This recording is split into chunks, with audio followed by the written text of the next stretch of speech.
So good morning, everyone, and thanks for joining us today. My name is Claudia Gomez, and I'm the practice lead for environmental sciences and planning at Matrix Solutions. I'm going to moderate today's technical webinar, and it's entitled Decarbonization Roundtable, Mailbag Edition. It's going to be presented today by Alex Haluska, Delaney Player, Brian Fuchs, Amit Sharma, and Eric Peltier, all of Matrix Solutions. The webinar is about 45 minutes in length and will be recorded. This presentation is a little bit of a departure from our usual. It's going to take the form of a panel discussion rather than our typical webinar.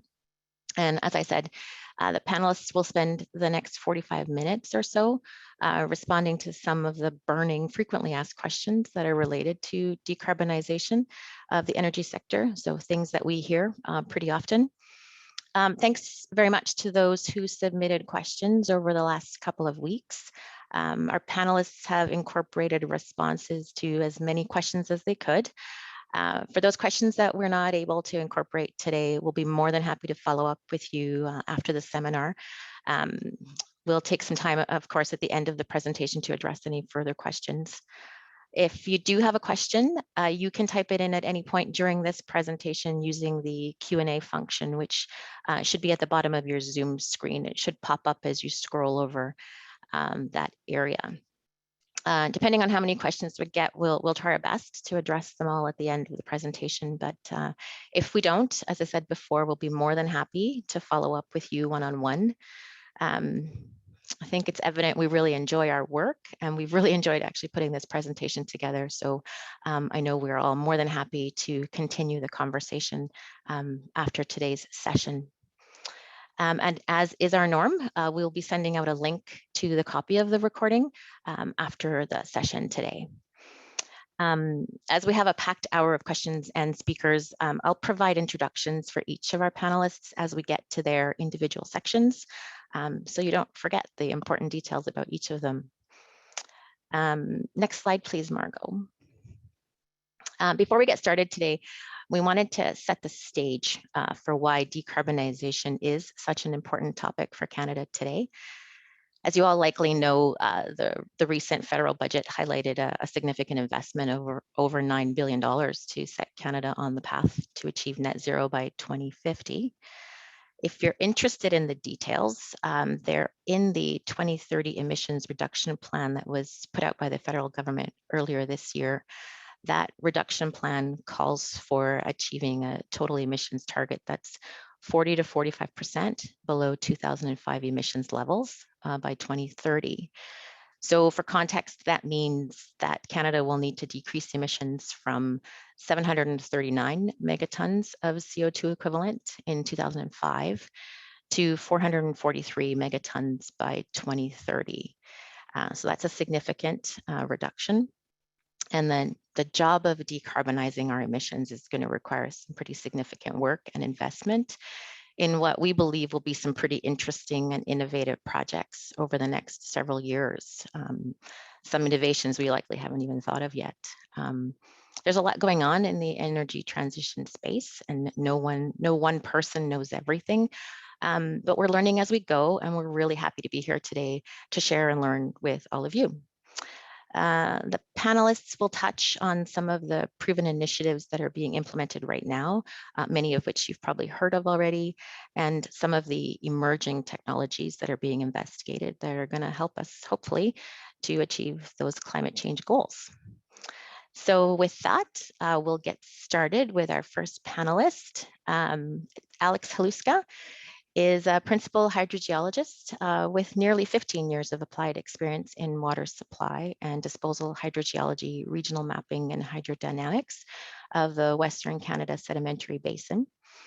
Alex has a strong background in both carbonate and clastic depositional systems, naturally fractured rocks, and how geology relates to hydrostratigraphy and groundwater flow. Alex is technical lead for geologic mapping and geophysics at Matrix. So Alex, if we go to the next slide, your question today is, where in Canada do we have feasible conditions to make carbon sequestration successful? Thanks very much, Claudia, and good morning, everybody. So I guess to answer the question, we need to talk first about what those conditions are that make CCUS feasible.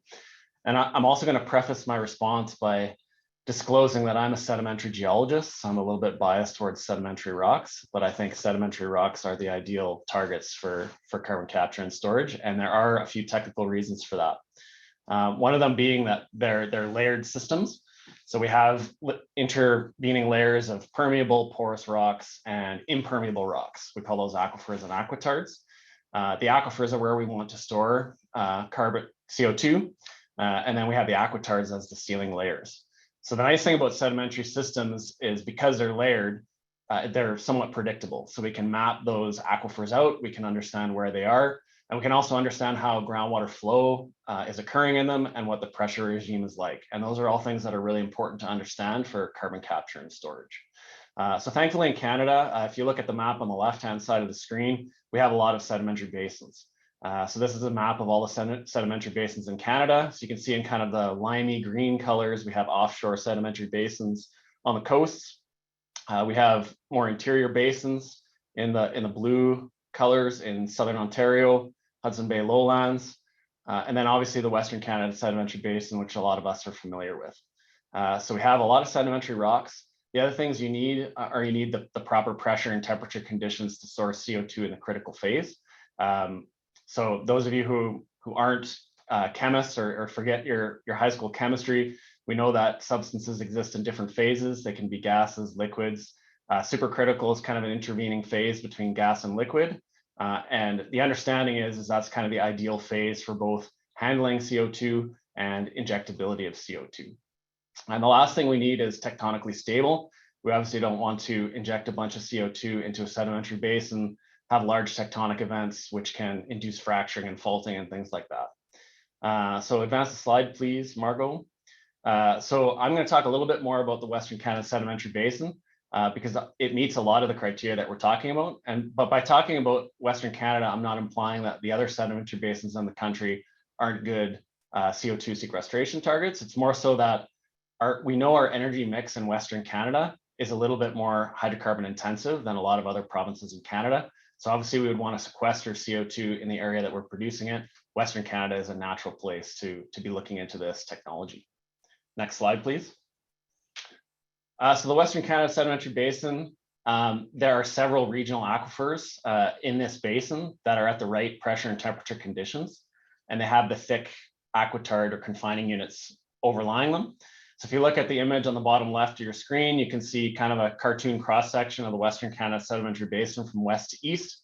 So you can see all these nice dipping layers in the basin. The gray ones are confining units or aquitards, and the white ones are aquifers. They have more permeability and porosity. And what I've sketched on there with the red line is the 31-degree isotherm line. So below that, we're hotter than 31 degrees. And that's one of those pressure temperature conditions that we need for CO2 to be supercritical phase. The other one being pressure conditions. And the hydrodynamics and the pressure is a little bit more complicated. It's not as easy just to draw a straight line, but it's somewhat similar to the depth of the 31-degree isotherm line in a lot of parts of the basin. So the other thing about the Western Canada Sedimentary Basin, which some people may not know, is we already have several commercial scale and pilot scale projects that exist, and they have a proven track record over many years. So if you just advance the slide, please. What I'm showing here is highlighting on the cross section on the bottom left, what we call the basal Cambrian aquifer. So that's actually the lowest sedimentary unit in this whole sequence of the Western Canada Sedimentary Basin. And it's a regionally continuous sandstone right at the top, or right at the base of the basin at the top of the Canadian Shield below that. And what you're seeing on the right-hand side is a map of that unit spatially. So you can see it has a lot of regional extent across southern Saskatchewan, southern Alberta, and even up into northeast BC. And that's the unit that a lot of these pilot and commercial projects have been targeting. So if we just advance the slide, what you'll see here is there's two most well-known projects, longest track records. Shell Quest in northeast of Edmonton there, it's targeting this basal Cambrian aquifer, and it's been active for a number of years. The other one that a lot of people are familiar with is the Weyburn project in southern Saskatchewan. And I believe it's injected the most CO2 of any project in the world. But it's important to understand that there's different technologies that can be applied. So a lot of what I've been talking about up until this point is aquifer storage. So we're talking about injecting CO2 into saline aquifers like the basal Cambrian aquifer. Weyburn is actually injecting into a depleted oil reservoir.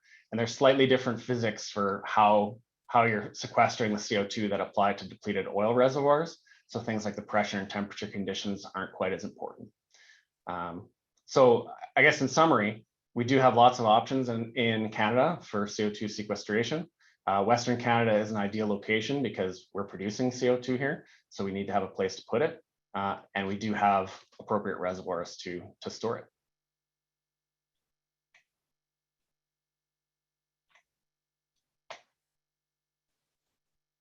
I think you're muted, Claudia.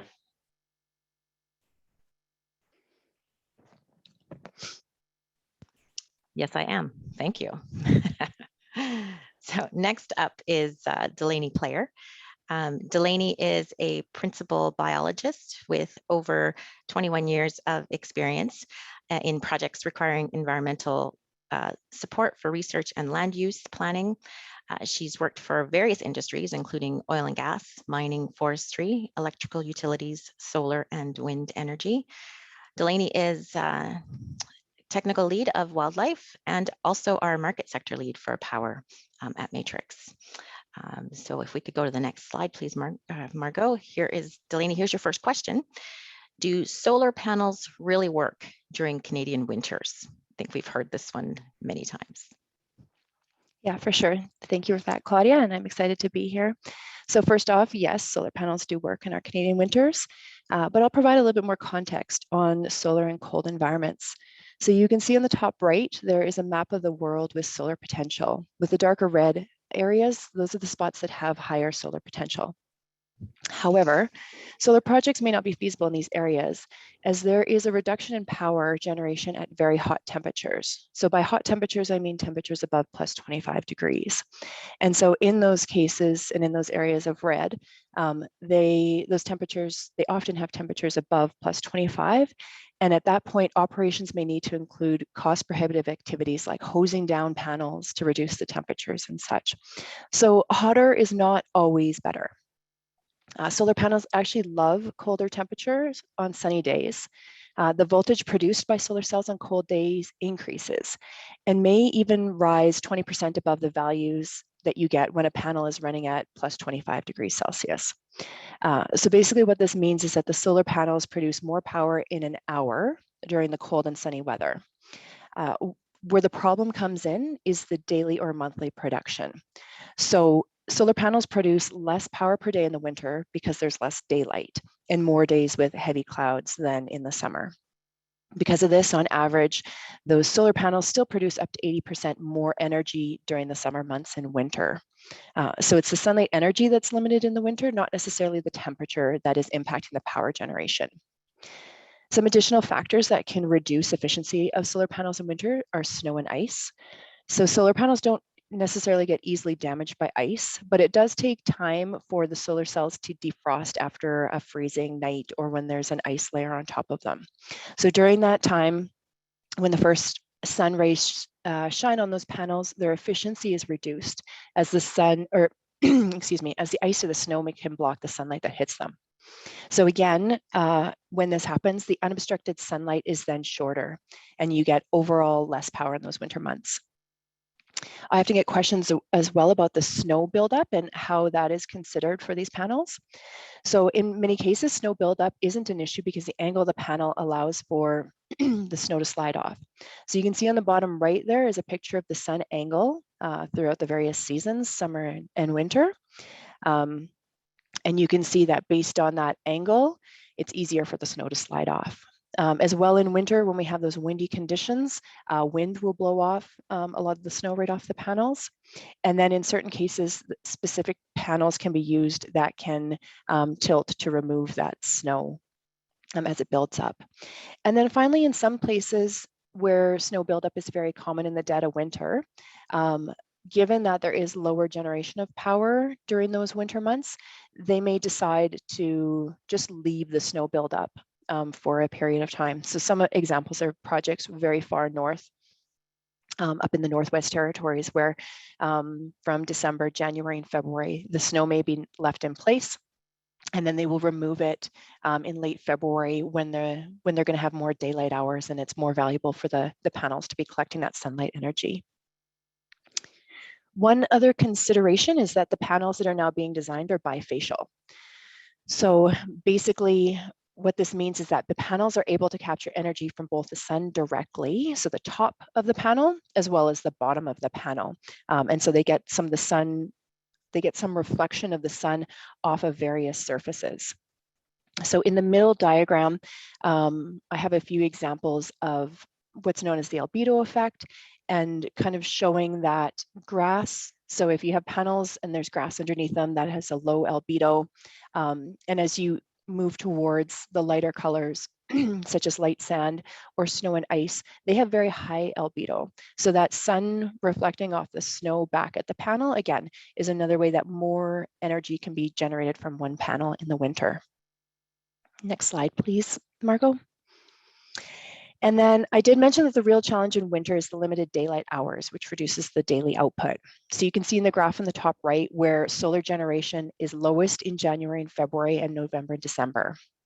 So even though there's a decrease in output over winter and reduced hours when power can be generated, battery storage systems are becoming a more viable option where the power can be generated when the sun is shining, stored in the batteries, and dispatched to the grid when needed. So this helps increase the potential for solar projects to consistently provide energy to the grid. Next slide, Margot.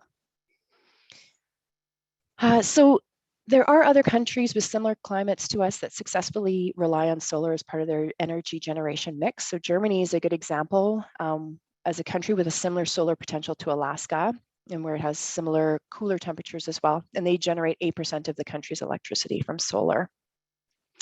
In Canada, there have been large increases in generation and capacity in solar, which you can see shown on the graph on the top right. And we expect significant increases again from 2020 onwards, especially in Alberta and Saskatchewan, as the resources are more concentrated in this area. And you can see in the graph in the middle, that's named figure 2 on this slide, that overall they're predicting an increase in solar over time in Alberta, which is the yellow pieces in those diagrams. So you see that yellow slice getting bigger as we move along that graph. I also cut in here a little snip from the Alberta Electricity System Operator Report. So that's on the bottom right, and it shows the maximum capability for the different sectors. So from here, you can see that currently solar can generate 892 megawatts of power when the solar projects are operating at full capacity in the province. So this is similar to the power generated by hydro and coal right now, but obviously further behind wind and way behind gas currently. However, the growth in solar in Alberta in 2021 was 13.6%, and there are many projects in the permitting cycle, which again illustrates that solar is viable despite our cold and sometimes miserable winters. And that number, that 892 that we're generating, is expected to increase significantly. Thank you. So here's the next question that we hear a lot as well. Where does the money go when Amazon or IKEA buys renewable power in Canada? You bet. Thanks, Claudia.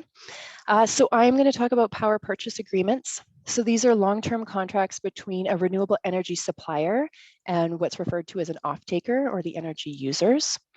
These are being used in deregulated markets like Alberta. Usually these are used by off-takers to either procure electrons directly from a project or to procure what are known as either renewable energy certificates or renewable energy credits. And so they allow renewable energy developers to secure long-term revenue and financing while providing those energy off-takers with a steady cost of electricity and or those renewable energy certificates. There's several benefits to these agreements. So from an economic perspective, you can find cost savings through these agreements and you can price hedge for the cost of electricity. There's potential to reduce a company's carbon footprint through those renewable energy certificates. So Amazon purchases power in Alberta from renewable projects so that they can get the renewable energy credits, which are used to reduce Amazon's carbon footprint. And there's a direct impact on the new renewable energy supplies as these PPAs provide funding for yet to be built projects. Next slide, please, Margot. So to walk through, there's two different types generally. So this is a physical power purchase agreement. This is the one that I mentioned where a company is going to procure electrons directly from a project. So the first step is the renewable energy generator and the off-taker or your company will sign the PPA, the power purchase agreement. Next, Margot. And then that renewable energy, the electricity that's generated from it goes into the grid, along with electricity from other industries as well. You can see hydro, coal, and nuclear here too. Goes into the substation and is distributed out to the various end users. And so basically, for this one to work, this is where the renewable energy generator and the customer, they are in the same grid, and they are purchasing that electricity directly from the renewable energy generator. Next slide, Margot. Oh, thank you for putting those ones up. So after that electricity happens, then there is that transfer in the end where the customer or the off-taker is providing money back to the renewable energy generator, and then the renewable energy generator is delivering those renewable energy certificates to that company. So that one's a little bit more straightforward. This is the one, moving on to the next one. Thank you, Margot. These are the virtual power purchase agreements. So in this case, power is not physically delivered to the buyer, and so they're generally not in the same grid. So again, it starts off the same where you have a renewable energy generator, and then you also have the off-taker or the company, and they sign the virtual purchase power agreement.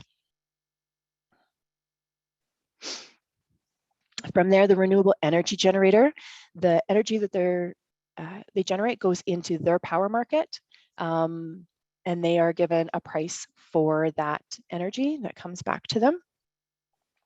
And the off-taker gets energy directly from a different power market, or electricity from a different power market, and they pay their utility or energy supplier there.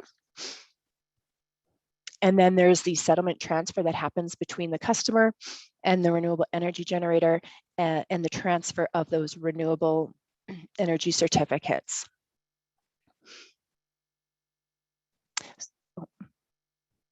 Thanks, Margot. Sorry about that. Yeah.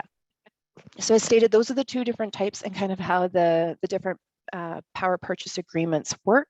And there's benefits in that these can secure financing for the renewable energy development and allow companies to support low carbon energy generation. And I expect we'll see more of these in the near term, like the agreements that Lululemon or Amazon and the Labatts have recently made.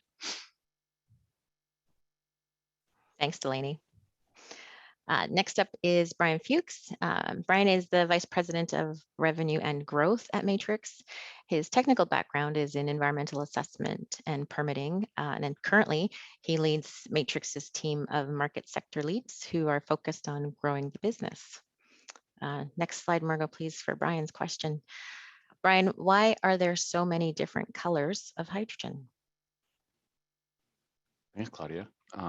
Yeah, we'll make this one relatively quick here, but you've probably seen or heard about some of these different colors.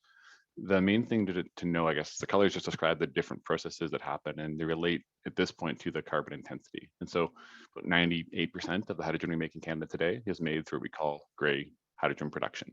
And so SMR and ATR are different technologies that stand for steam methane reforming and autothermal reforming. And for this purpose, it's not really that important what those technologies look like. The main thing you need to know is that to make gray hydrogen, you're combining natural gas with steam. And when you produce CO2 emissions from that process, they go to atmosphere. And so if the point of making hydrogen is to try to decarbonize our fuel supply, making it in a way that includes large CO2 emissions to atmosphere doesn't really achieve the point. And so when you hear about blue hydrogen, it's essentially the same process as gray hydrogen, but that carbon that otherwise would be emitted to atmosphere, the CO2, gets captured and usually sequestered, and it could be utilized in some other way. But blue hydrogen is basically just taking gray and adding on a carbon capture feature. Turquoise hydrogen is still fairly experimental, at least in Canada, but it's a process where rather than using SMR ATR, you're using pyrolysis. It's a different chemical reaction. It still starts with natural gas and steam, but when you generate hydrogen in a turquoise method, you actually produce a solid carbon. So instead of producing a gaseous CO2 that goes to atmosphere, you've got a solid carbon product that you can use for other uses. Green hydrogen, which you've also probably heard about, is another different chemical process. And instead of starting with methane or natural gas, you actually start with water. And so the process of electrolysis is just splitting a water molecule, which is hydrogen and oxygen, just splitting it into hydrogen and oxygen separately. And so green hydrogen uses electrolysis as the process and uses renewable energy of some kind as the input. And one of the things about green hydrogen is it is very energy intensive. It takes a lot of energy to split a water molecule in two. And so one of the challenges you might see, especially in Western Canada, is the areas we have where you've got large supplies of renewable energy, like solar and wind, tend to have less water available. Where you would see greater potential, in my mind, for green hydrogen would be in places like Quebec, where they have large amounts of hydroelectricity that would be relatively cheap, carbon-free electricity, and at the same time, relatively abundant water sources. When you're talking about, and again, I'm not sure why we've landed on pink, purple, and red, but all three of those colors are generally used to describe the same process, where you're still making hydrogen through electrolysis, you're still splitting that water molecule, but you do it with nuclear power. And so again, today, the majority of Canada's nuclear power is in Ontario, which would make Ontario probably the most likely candidate for where you'd start to see pink hydrogen developed at scale. If you've got excess electricity coming from nuclear power generation and you have abundant water in place.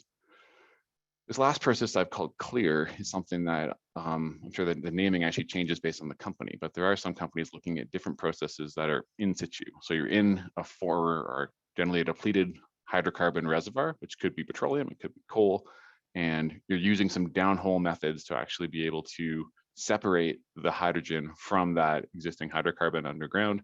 You leave the CO2 or the carbon in place underground, and you bring the hydrogen to surface. And so each of these colors are different ways to describe those processes.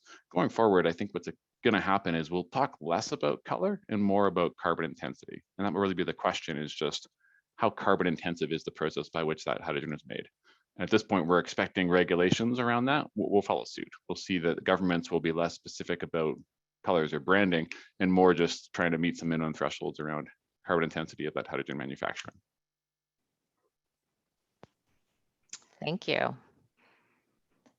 Next question then is, what will we do with the hydrogen, ammonia, and methanol that we're planning to produce in Canada? Thanks again, Claudia. To me, this is the fun part, and it's actually also the challenging part. So I didn't talk much about ammonia and methanol in the last slide. I'll touch on that a bit here. But in general, people only make things if they have some sort of confidence that someone's going to buy it someday. And so when we talk about making hydrogen or ammonia or methanol, these other lower carbon or zero carbon fuels, we've got to have some confidence that someone's going to want to take it from us. And so here are 4 different applications, and I'll walk through each of them, but just describe that there are still some challenges about each one. And so from a residential point of view, we know that you can blend hydrogen in with natural gas. And so right now, there's a pilot project in Alberta that's blending 5% hydrogen into a natural gas stream in a small community. Research tells us you can safely blend hydrogen up to almost 15 or 20% into a natural gas stream, and you can use it in your house safely. If you were to just try to switch to running 100% hydrogen through a residential heating system or a residential stove, your equipment wouldn't be compatible. Basically, you'd have to get everybody to go replace their furnace and replace their stove and replace their hot water tank. And realistically, the cost of that near term is not something I expect people will bear. One of the other challenges around that is when you burn hydrogen, you actually make less energy than natural gas. And so in a scenario where you could be blending 20% hydrogen into a natural gas stream in a residential environment, you actually only reduce the greenhouse gas emissions by about 6 or 7%. So it's not a one-to-one relationship between how much bang for your buck you get. And at this point, the cost of hydrogen is still much higher than natural gas, so the bucks are pretty big. The other, or one other option you may have heard about is transportation. And so domestically, the idea of being able to use hydrogen fuel cells that could power potentially personal vehicles, but also commercial trucks, urban transit, commercial rail, even aviation at some point, are all options that are being considered. You probably saw an announcement between TC Energy and Nikola about their truck. He was up at the hydrogen conference at Edmonton a couple of weeks back. And so there certainly is an appetite in a market for a lot of heavy vehicles. Today, though, there are still some safety considerations we're trying to understand around personal vehicles, whether each of us individually would be trying to refuel a hydrogen fuel cell. If we were to look at commercial traffic, which again is part of the discussion between TC and Nikola, we have a lot of work to do to get the refueling infrastructure built along those heavy haul corridors. And so There is a plan to build one of these hydrogen hubs in Crossfield, north of Calgary. But when you think about the major truck corridors in the country, where I grew up on that 401 corridor through Ontario, there is just a significantly larger number of trucks. And it would take a lot of investment here in the next 8 years to replace all those en route stations along the way to figure out how to also have hydrogen refueling. For things like aviation, we're still working on some of the technology there to make sure we can do that safely. This is one of the other applications where you've may heard of methanol. And so there is certainly potential for methanol to be used as a marine fuel that could replace bunker oil or some of the other materials that are used for marine travel today. Industrial usage is where we actually use most of our hydrogen, ammonia, methanol today. And so that would be through other manufacturing process, hydrocarbon upgrading, chemical fertilizers, solvents, things like that. Today, within Canada at least, the supply and demand relationship for all those things is fairly well balanced. So there just isn't necessarily a demand for a ton more hydrogen, ammonia, and methanol domestically to make more manufacturing. One of the other technologies though that's being explored and certainly progressed is around trying to build out increased power generation based on hydrogen. And so that's something, again, there's some technological questions about whether an existing turbine or boiler can just be converted directly to hydrogen. And the answer is probably not directly, but there's some work that can be done there and some regulatory frameworks being adapted that could look to, going back to the lady slide, take some of that natural gas power generation in a province like Alberta and look to turn that into hydrogen power generation in future. And the last one is export. And if you read anything we've said from the federal government or Alberta government, these roadmaps that are out there, they rely heavily on the idea that we would be able to export a lot of these zero carbon and low carbon fuels. And we know that there are many nations in the world that don't have the abundant natural resources that we have here in Canada. These low carbon fuels or zero carbon fuels currently are in demand in California, in Germany, in Japan, in Singapore. The big question is just how do we get them there? And so if you try to move hydrogen as a gas, just an enormous volume of fluid you have to try and move. If you want to move hydrogen as a liquid, you have to cool it down to actually minus 250 degrees Celsius. So it takes an insane amount of energy to be able to make hydrogen a liquid at that temperature, which is another reason you've heard about ammonia perhaps as a hydrogen carrier. So you can make ammonia a liquid at minus 30 degrees Celsius, which is technically a lot more achievable. And then you have to figure out the complications though that comes with shipping ammonia. There was tragically another fatality in, I believe, Kamloops a couple of weeks or last week around an ammonia release at a facility there. And so ammonia as a product can be more toxic, has some concerns around TDG, around insurance. If you were to run ammonia or methanol through pipelines, similarly, you'd have some safety and political considerations to think about. And so for us to be able to get to the export markets that we desire, especially in the time frame proposed as part of this decarbonization pathway, there certainly would still be some regulatory support, some technical support needed to get us there. Thank you, Brian. Next up is Eric Peltier. Eric is a groundwater scientist with experience working in early stage lithium brine exploration projects, another carbonate sedimentologist, and reservoirs and hydrogeological and environmental consulting. Eric has supported a range of projects spanning the mining, oil and gas, and renewables sectors, and he currently serves as a director for the Battery Metals Association of Canada, which is aimed at developing a battery metals value chain in Canada. Next slide, please, Margot, for Eric's question. Eric, what are critical minerals, and where does Canada fit into the global supply chain? Thanks, Claudia. Can you hear me okay? Yes, we can. Perfect. All right. Thanks, everyone. So, yeah, so critical minerals essentially are they're modern building blocks for our technologies and new and emerging economies. So, in that regard, they're often limiting components for these building blocks, and so they have sort of a national strategic significance within global supply chains, which are often at risk of disruptions.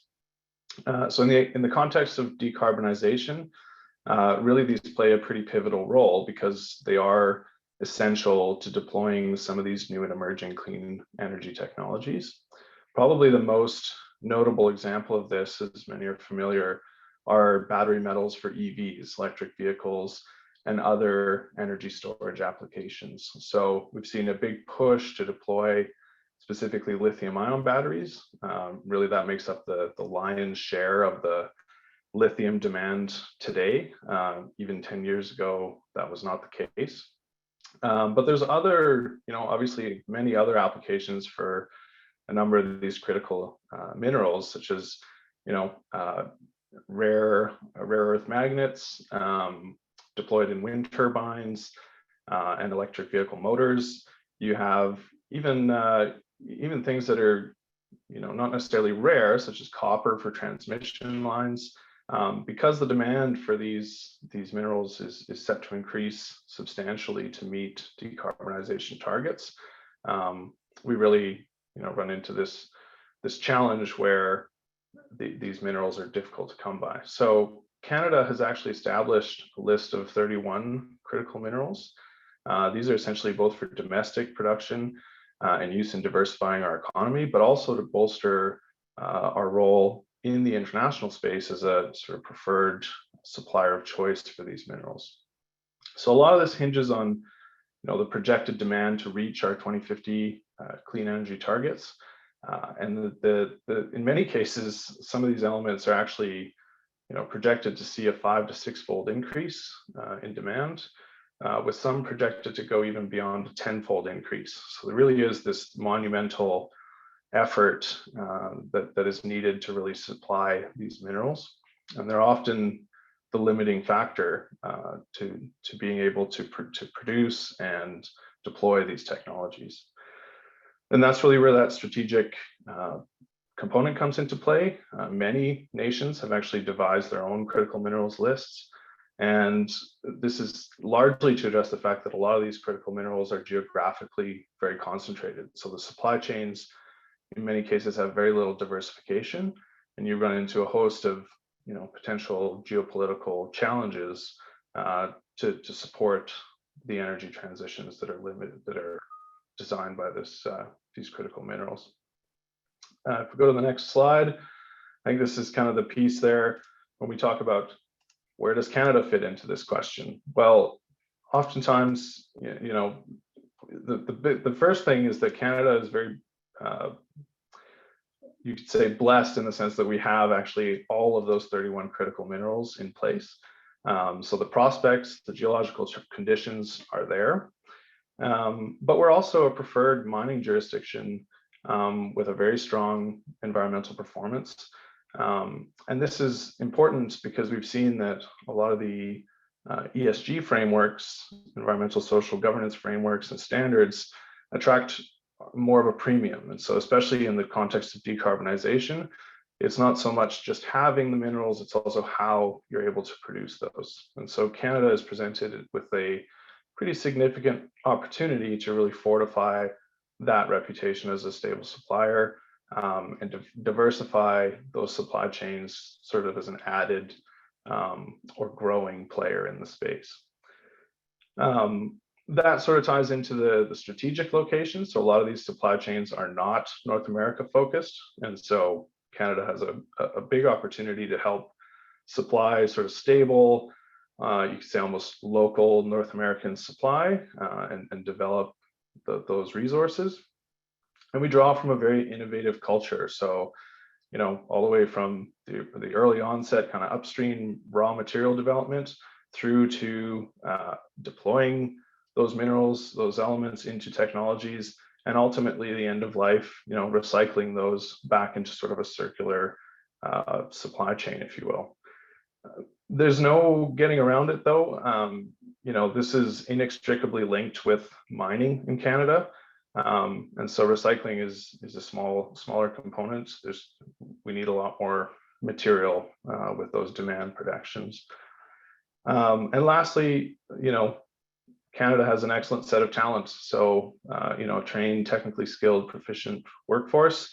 That entrepreneurial spirit, I think, is what will really support that effort going forward. So, I think that's what to look forward to. That's kind of the Canadian piece and critical minerals in a nutshell. Thank you. And last but not least is Amit Sharma. Amit has nearly 12 years of industry experience within mining and oil and gas industries as a hydrogeologist, and he's currently the mining sector lead at Matrix. His career has primarily focused on groundwater source evaluation, groundwater contamination, and surface water and groundwater interactions. So next slide for Amit's question. Thank you. With the increased demand for critical minerals, how will mining practices incorporate decarbonization goals? Thanks, Claudia, for the question. Thanks, Eric, for setting the stage on why Canada is so important to the critical mineral industry. So first, I'd like to just talk about the landscape of the critical mineral industry in Canada. So as you can see, there's the map of Canada here on the right. From Western Canada all the way to Eastern Canada and even into the territories, we have already active mines that are producing critical minerals. And those are indicated in the green squares here. We also have smelters or refineries that are processing some of these critical minerals indicated with the red triangles. We also have a lot of advanced projects that are moving into either the exploration phase or moving even further into the permitting phase. However, the permitting phase can take up to 5 to 10 to 15 years, depending on the mine size and the regulatory environment that they're operating in. So a lot of these critical minerals may not be online for another 10 to 15 years, and that supply demand is really being forced right now, and critical minerals are needed right now to move into electrification and decarbonization. The World Bank estimates billions of tons of minerals will be needed to build these renewable energy projects and move into decarbonization. And Canada is identified as a key supplier, as Eric mentioned in his presentation, of critical minerals. The Government of Canada has allocated $3.8 billion and even more in tax credits to secure a supply chain of these critical minerals. So everything from the exploration phase, mining phase, to the production and refining of these critical minerals to the end consumer, just right here in Canada. So as we talk about more mines that are going to be needed, there's also a big footprint and a big greenhouse gas component to it. So what are these mines going to do to reduce their carbon footprint and help reduce the carbon footprint as we continue to mine and move into decarbonization? Next slide, please. So what does it mean to the mining industry? So what does decarbonization mean to the mining industry? So in the past and the present, the mining industry is a contributor to the problem. It contributes up to 3% of the global CO2 emissions. However, the mining industry is at a bit of an inflection point. It's now looked as a solution to decarbonization. So moving from now and into the future, there's an emphasis of mining companies to start producing these minerals and these critical minerals, these smart minerals for decarbonization. And by doing that, it's forcing companies and mining companies to implement solid ESG frameworks. And by solidifying their ESG frameworks, this is attracting a lot of green investment, which they're reinvesting into their mining operations. And by doing so, they're looking at reducing emissions to address not just climate risks, but even future stringent carbon targets that are going to be pressed upon moving into 2030, 2040, and 2050. Next slide, please. So as the mining companies are looking at practices, I brought up 4 practices that mining companies are really looking at right now to decarbonize and reduce their CO2 footprint through the mining operations. So one is the improved operational efficiencies. So an example of this, some mining companies are looking at providing more electric powered conveyor belts and along haul road trucks and routes, and then removing the actual haul truck off that route. So that reduces a bit of their CO2 footprint on those stretches. The other thing that another practice that mining companies and the mining industry is really looking at and makes a really big impact to their CO2 footprint and the reduction of greenhouse gases is electrification of the mine itself. So by using a combination of renewable energies and switching to green electricity, that can address up to 30 to 50% of the mine's current emissions. Thirdly, another big one is the electrification of mining equipment. So currently it's the biggest source of emissions, up to 25%. So these are your haul trucks, your loaders, your dozers, your pulverizing equipment that are producing these critical minerals from the extraction side. By electrifying that equipment, you can reduce the emissions by up to 25%. So almost a net zero in that change alone. And a lot of companies are already moving that way. There's some big mining companies across the world, Ivanhoe, they've just ordered a bunch of electrified mining equipment to move to 2030 and reduce some of these carbon emissions. Lastly, sustainable sourcing from vendors. So if the mining industry is facing pressures to reduce their CO2 footprint or their reduction of greenhouse gas emissions, they're also looking at their vendors to be doing the same thing. They need their vendors to also have a solid ESG framework and move towards reducing their carbon footprint, so that CO2 is kind of, the CO2 reduction is throughout the whole supply chain, right from the mining operations and the mining operations acquiring their raw materials. So those are some of the ideas that the mining industry is looking at to reduce their carbon footprint, and there's a lot more that's happening to kind of continue to push of critical minerals into decarbonization.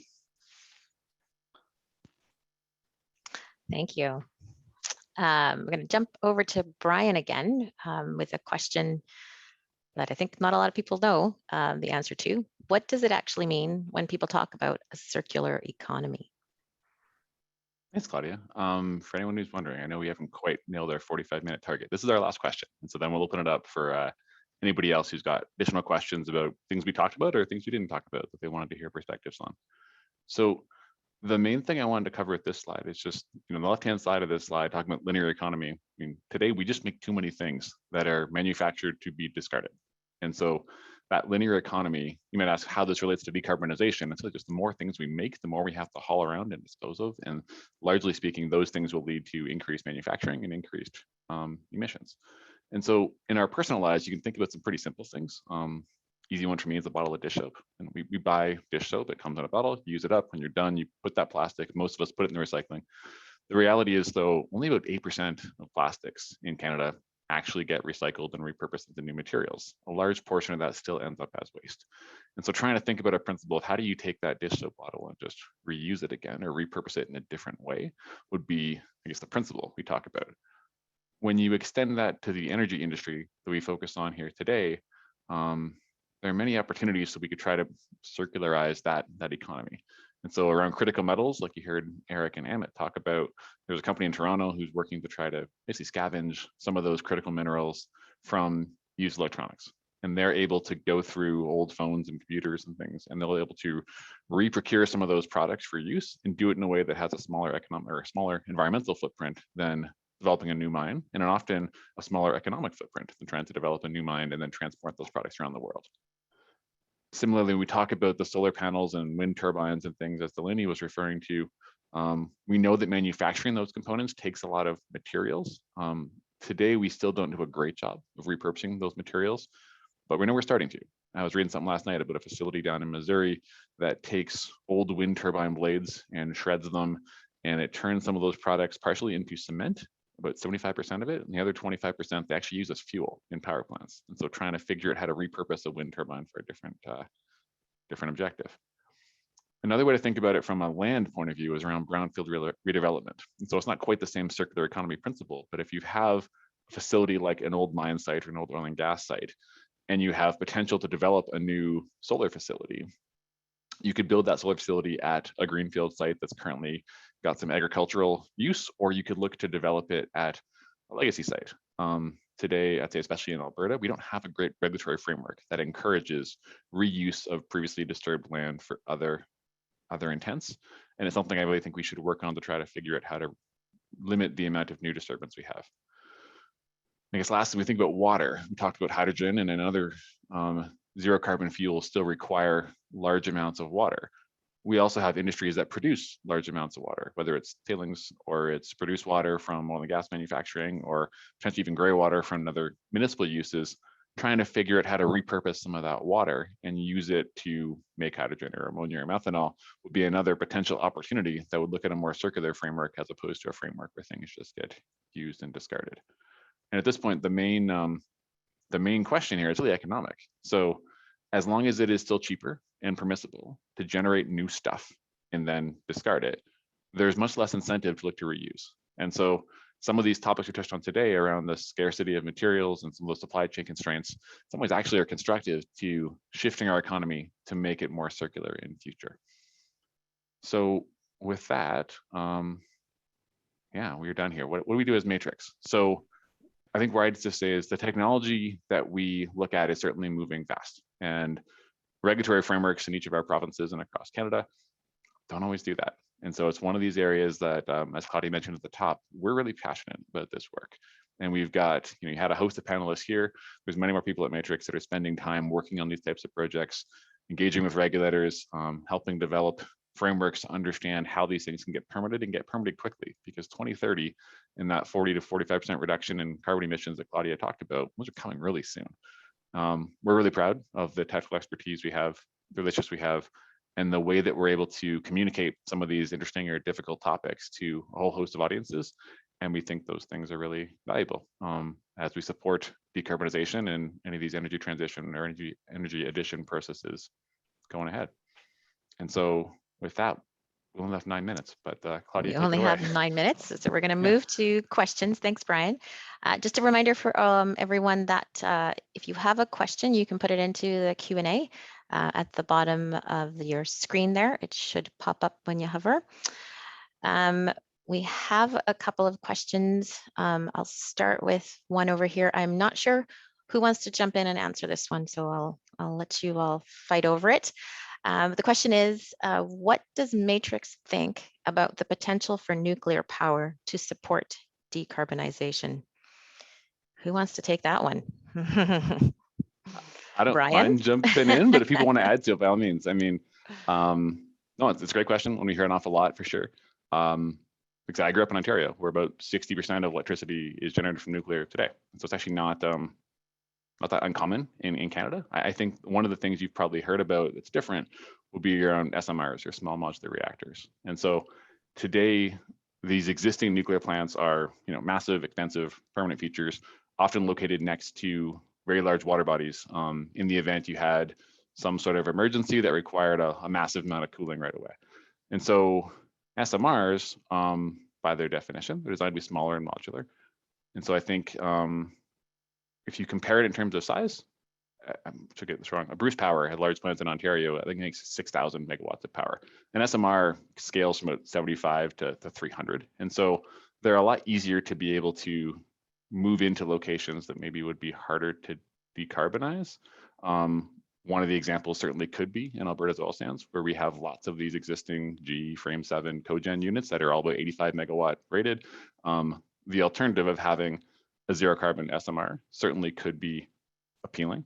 The M part of that they're modular, well, part of the advantage is that you could make them offsite and then ship them and deliver them, and the cost to install is typically less than obviously a full-scale nuclear plant.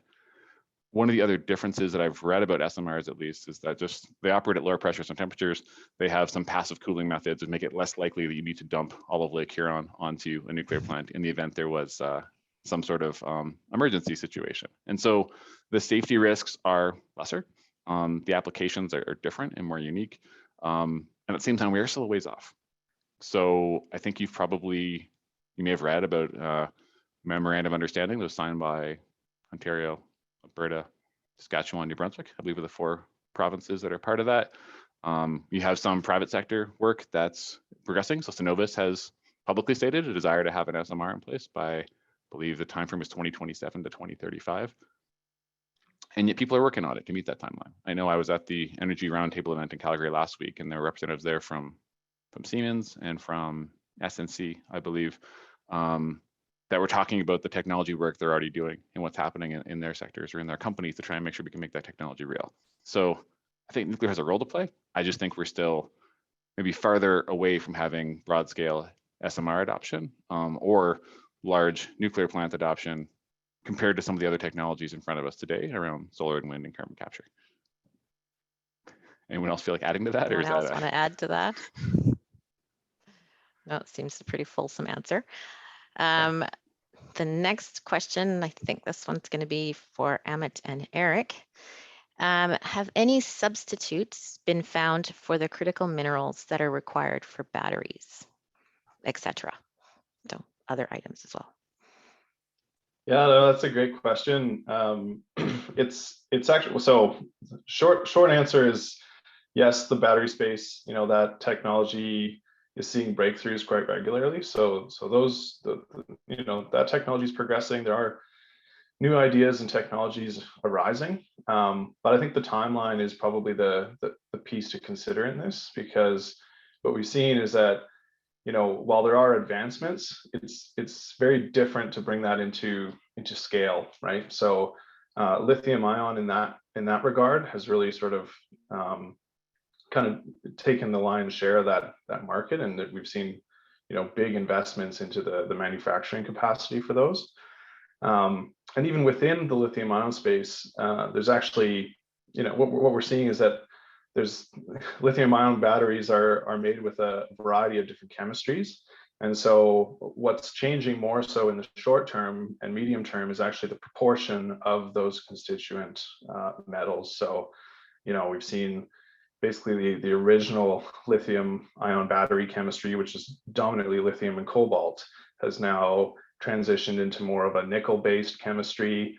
And even lithium iron phosphate is another very prevalent and kind of growing share of that pie. So lithium, I think, you know, the batteries we have now they will evolve a bit, but those breakthroughs that would kind of completely change things, I think will take a little bit longer to arrive at. So it's kind of a long-winded answer, but I hope that answers the question.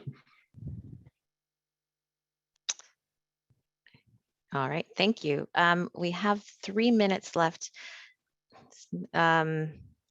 Let's see who can answer this question. I think it might be back to you, Eric. It's kind of a multi-parter though. Can you discuss the lithium extraction process and the challenges and time frame to develop widespread extraction?